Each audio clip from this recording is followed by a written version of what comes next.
Hello friends, તમારું સ્વાગત છે મારી ચેનલમાં। આજે આપણે બનાવીશું એક સ્પેશિયલ મસાલા સાથે લગ્ન પ્રસંગમાં બને તેવું ટિંડોળાનું શાક। તો આ શાક એટલું ટેસ્ટી લાગશે કે તમને કેરી, રોટલી, પરાઠા કે પછી પૂરી સાથે ખાવાની બહુ જ મજા આવશે અને એકવાર બનાવશો તો વારંવાર બનાવવાનું મન થશે। તો ચાલો બનાવીએ। રેસીપી સારી લાગે તો વિડીયોને લાઇક કરજો, વધુમાં વધુ શેર કરજો અને જો તમને મારી રેસીપીઓ ગમતી હોય અને હજી સુધી ચેનલને સબસ્ક્રાઇબ ના કરી હોય તો સબસ્ક્રાઇબ કરીને બાજુમાં રહેલી ઘંટી દબાવજો એટલે નવી નવી રેસીપીની નોટિફિકેશન આવશે। તો ચાલો બનાવીએ। હવે એકદમ ટેસ્ટી એવું ટિંડોળાનું શાક બનાવવા માટે મેં અહીંયા 300 થી 400 ગ્રામ જેટલા આ રીતના ટિંડોળા લઈ લીધા છે। તો તમારે ટિંડોળાનું શાક બનાવવા માટે જેમાં બીનો ભાગ ઓછો હોય તેવા ટિંડોળાની પસંદગી કરવાની છે, એટલે તમારું શાક એકદમ ટેસ્ટી એવું બનશે।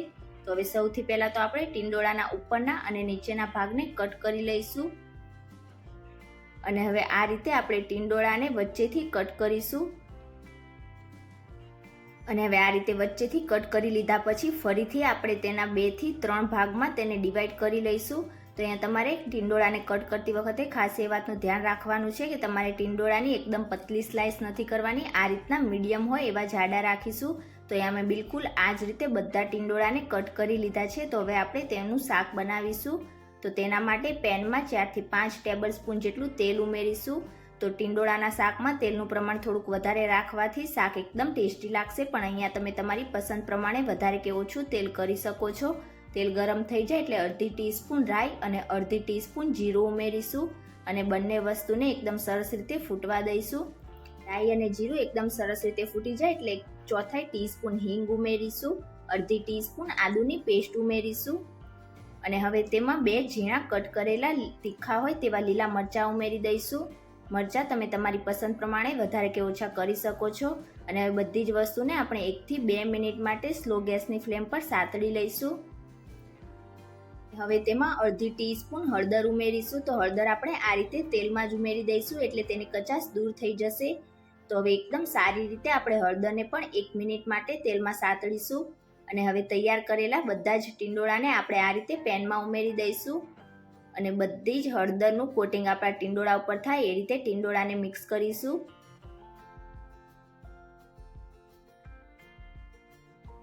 અને હવે તેમાં 1/4 ટીસ્પૂન કે પછી સ્વાદ પ્રમાણે મીઠું ઉમેરીશું। તો આ રીતે આપણે ટિંડોળાને હળદર અને મીઠામાં કૂક કરીશું એટલે આપણા ટિંડોળા એકદમ ઝડપથી કૂક થઈ જશે। તો કોઈ પણ શાકને તમે આ રીતે પહેલા હળદર અને મીઠામાં કૂક કરશો તો એકદમ ઝડપથી તમારું બધું શાક કૂક થઈ જશે।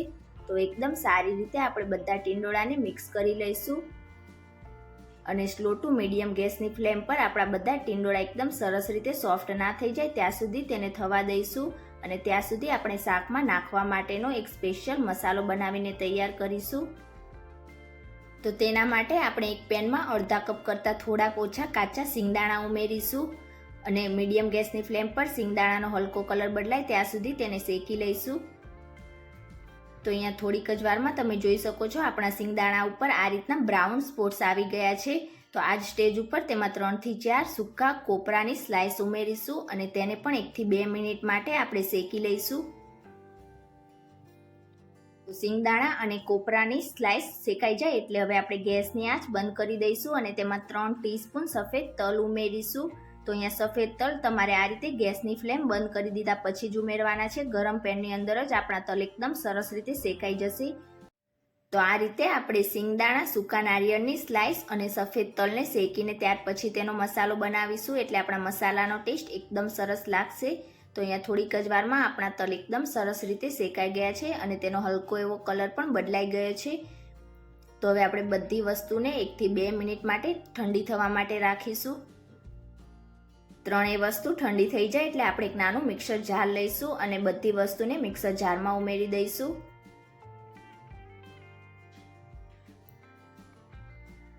અને હવે આપણા મસાલાને એકદમ ટેસ્ટી બનાવવા માટે મેં અહીંયા 1/4 કપ જેટલી જાડી બેસનની સેવ લઈ લીધી છે। તો તમે સેવની જગ્યાએ પાપડી, ગાંઠિયા, મિક્સ ચવાણું કે પછી ચણાના લોટને શેકીને તેનો યુઝ પણ કરી શકો છો। હવે બધી વસ્તુને આપણે પલ્સ પર અધકચરી ક્રશ કરી લઈશું। તો અહીંયા તમે જોઈ શકો છો મેં આ રીતે બધી જ વસ્તુને અધકચરી ક્રશ કરીને તૈયાર કરી લીધી છે। તો હવે આપણે એક બાઉલ લઈશું અને બધા મસાલાને બાઉલમાં ટ્રાન્સફર કરી લઈશું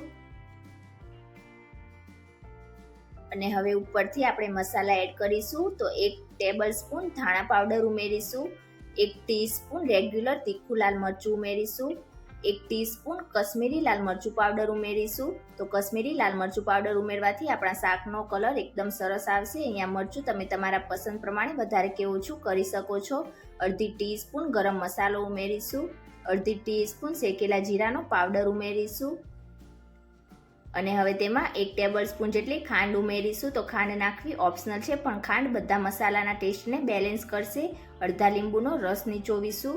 તો આ રીતે ટીંડોળાના શાકમાં ખાંડ અને લીંબુ ઉમેરવાથી આપણા ટીંડોળાનું શાક એકદમ ટેસ્ટી એવું બનશે. હવે બધા જ મસાલાને એકદમ સારી રીતે મિક્સ કરીશું. તો અહીંયા મેં બધી જ વસ્તુને એકદમ સારી રીતે મિક્સ કરી લીધી છે અને તમે જોઈ શકો છો આપણો એકદમ ટેસ્ટી એવો મસાલો બનીને તૈયાર થઈ ગયો છે.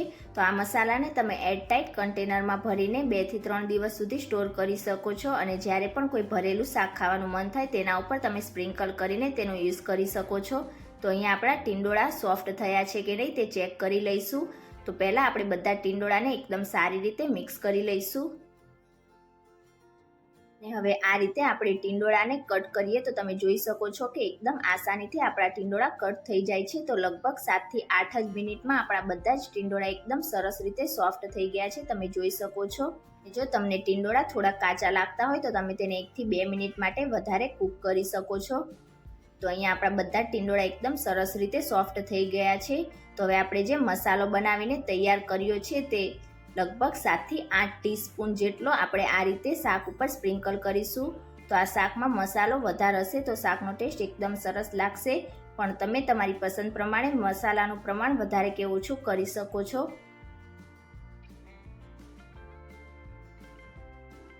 ઉપરથી થોડાક ઝીણા કટ કરેલા ફ્રેશ લીલા ધાણા ઉમેરીશું અને હવે બધી જ વસ્તુને આપણે એકદમ સારી રીતે મિક્સ કરી લઈશું.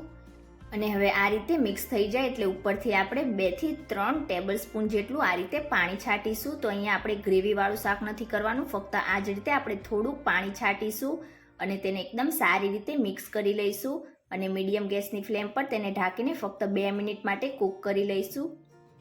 તો લગભગ 2 મિનિટ જેવું થઈ ગયું છે. તો અહીંયા ઉપરથી આપણે હવે થોડાક ઝીણા કટ કરેલા લીલા ધાણા ઉમેરી દઈશું અને ગેસની આંચ બંધ કરીને ફરીથી શાકને એકદમ સારી રીતે મિક્સ કરીશું. તો જોતાં જ ખાવાનું મન થઈ જાય એવું આપણું આ મસાલાવાળું ટીંડોળાનું શાક બનીને તૈયાર થઈ ગયું છે, તમે જોઈ શકો છો. તો હવે ગરમા ગરમ આ ટીંડોળાના શાકને આપણે રોટલી અને ઠંડા રસ સાથે સર્વ કરીશું. તો તમે ક્યારે આ રીતે લગ્ન પ્રસંગમાં બને તેવું મસાલાવાળું ટીંડોળાનું શાક ના બનાવ્યું હોય તો એકવાર આ રેસીપી જરૂરથી ટ્રાય કરજો. તમે એકવાર બનાવશો તો વારંવાર બનાવવાનું મન થશે, એટલું ટેસ્ટી લાગશે. અને આજની મારી રેસીપી તમને કેવી લાગી મને કમેન્ટ કરીને ચોક્કસથી જણાવજો. રેસીપી સારી લાગી હોય તો વિડીયોને લાઇક કરજો, વધુમાં વધુ શેર કરજો અને ચેનલને સબસ્ક્રાઇબ કરીને બેલ બટનને ક્લિક કરજો એટલે નવી નવી રેસીપીના નોટિફિકેશન આવશે. Thank you for watching.